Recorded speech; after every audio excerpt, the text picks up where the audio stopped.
All right, guys, don't mind me. Before I start this this video, I'm gonna drink out of my favorite anime lady mixer cup with some G Fuel. No, this is not an ad. But people always say, Trey, why you do so much cocaine? And I don't. I take blue crystal meth.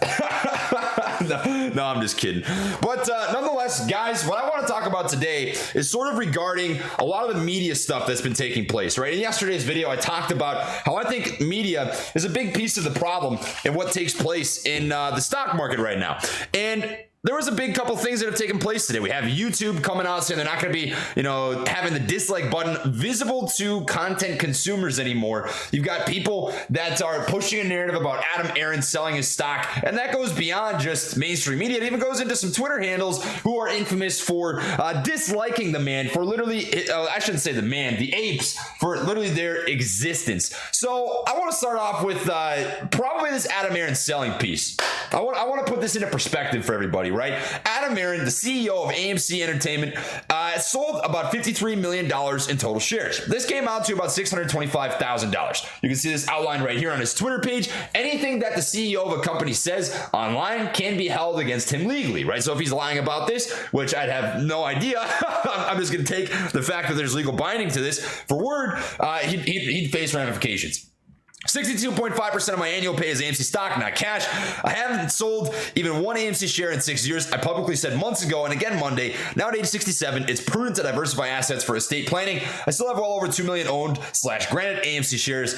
I believe in AMC. And you see this plastered across the media, right? And this kind of coincided with, I don't think it was necessarily apes selling the stock per se, right? This couple, red days that we had here before this nice 3% green day. I think what it is they push that narrative, and then you get this high frequency trading and the big market makers and liquidity providers and maybe hedge funds out there, institutions that use that as an opportunity to push stock price down. And that is something to consider when you look at this sort of thing, because let's just keep this real. Let's talk about what Adam Aron does. No bullshit, right? He is not here to create a squeeze. He's here to run the company. And in the process of that, the owners of the company, 80% of the people who own this stock, right? Apes owning 80% of the float, they are the owners of the company, and he is, so to speak, the executioner. He goes in to manage the business and try to get shit done.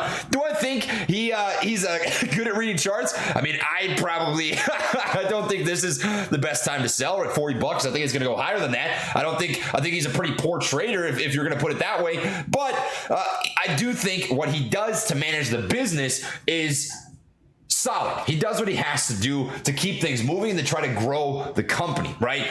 Separating those two things is important, because when he sold 625,000 shares, as he's announced, right, that is 0.001% of the free float. Him selling his shares has absolutely nothing to do with killing momentum. On any given day, this stock sees between 20 to 40 million volume, and this is low volume right now. 625,000 shares is a drop in the bucket. The man's going to be holding 2 million. The only bone that I'd have to pick, right, and this is nitpicky, is he said he was going to spread those sells out between a 3-month period, right? But he has been announcing this since the last earnings call and the earnings call before that, Q2 and Q3. He said, I'm going to sell stock at the end of 2021. This is not a dilution. This isn't him adding to the float. This isn't him pushing the stock price down. It's him just saying, look, I'm 67 years old. I'm going to take some money that I've earned for the last 6 years, right? At 62% of his annual pay, and I'm going to put it in my pocket. And you know what? That's his decision to make. It's his money. I think that was an awful execution timestamp. I don't think I would have done it there, but that's the point. And where I want to bring this home is the narrative that gets pitched, right? You see guys like Charles Gasparino coming out as promised. CEO Adam has begun selling AMC. You got Jim Chanos, who hides behind this cryptic freaking Wall Street cynic handle. Pay no attention to that man behind the curtain, AMC apes, right? These are things to pay attention to. Absolutely. You should pay attention to what is happening with the management of a company. But to pretend like this isn't something that's been talked about for 6 months, I just don't know what you've been doing, right? I guess where I could maybe improve myself is if I hadn't said in a video before that he said that in an earnings call, I'd have to go back and watch, right? But I could have reiterated that. But to be fair, guys, I mean, really that is something that we should be listening to. As a collective investor, having held the stock for this long, it's an important thing to do. So I'm going to look back. I'm going to see if that is the case. And if it is, that's something I have to improve on. And I'll say that all day long. I'll come out and say, you know what, I got to pay more attention to these earnings calls. Not even paying attention, but at least stating everything that takes place so that people who maybe don't listen can stay up to date with that. But this is something that has been talked about quite a bit, and it shouldn't come as a surprise. And it really is not a big deal in the grand scheme of things. I just think it was terrible execution.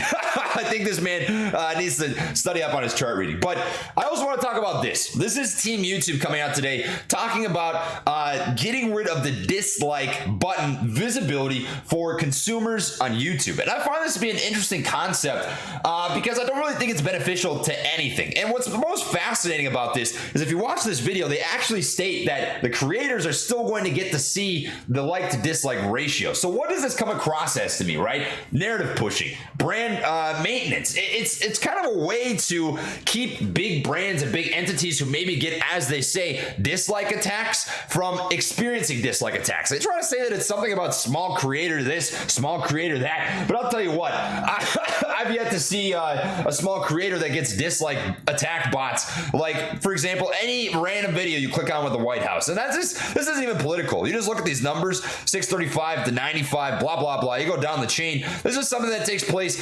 infinitely, and that's not even depending on the political party. It's just something that happens. For me, man, I'll tell you this: the big problem that I see on a day-to-day basis with media, with things like this, Adam Aron selling shares, with things like this, right? It's all about what they want you to think, what they want you to see and hear. It's this groupthink echo chamber sort of chain reaction that takes place. And I watch that sort of thing take place on Twitter, right? One idea takes off because of one person saying something, one media source saying something, mania, whatever, and it takes off. It's a freaking boom of the very loud minority that wants this narrative to be pushed. And it's important to be able to recognize these things, and I consider that to be infiltration to some extent, right? When I talk about corruption and manipulation, it goes far beyond just the mechanics and the cogs of the stock market. It's also how are people brainwashed into thinking things that may be true, may not be true, but your thinking isn't really challenged. And that's something that I, as myself, right, I'm trying to improve on as a person. That even I,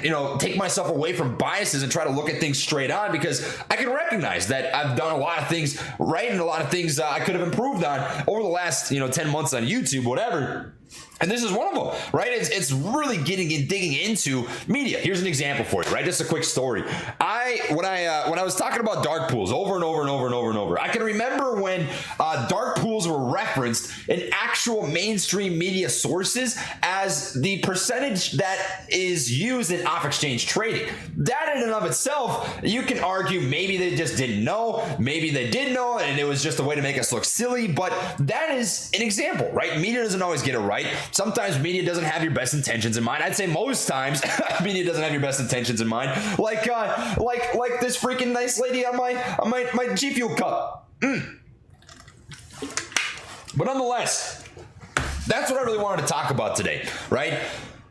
Think critically about things that do come out on social media, on mainstream media. When you read things online, from myself too, right? I am not a perfect, I am far from a perfect person. I consider myself to be the biggest degenerate probably in my family. I am just an average, regular day, everyday dude who gets stuff wrong sometimes, who maybe interprets things wrong, who has a different opinion than you, right? Challenge my thinking. Challenge Adam Aron's thinking, challenge the media's thinking, challenge Twitter's thinking, right? Be able to think about things that are happening on a day-to-day basis and come up with your own opinion, right? I just don't want this group think, right? You have to agree with necessarily everything that takes place on a day-to-day basis sort of mentality, because that can be dangerous. And I just want people to be able to recognize stuff like this, right? Painted on a day-to-day basis. This is freaking Adam Aron selling $53 million in shares, regardless of the fact he's been talking about it for 6 months, as if it's some sort of epiphany, some sort of aha moment,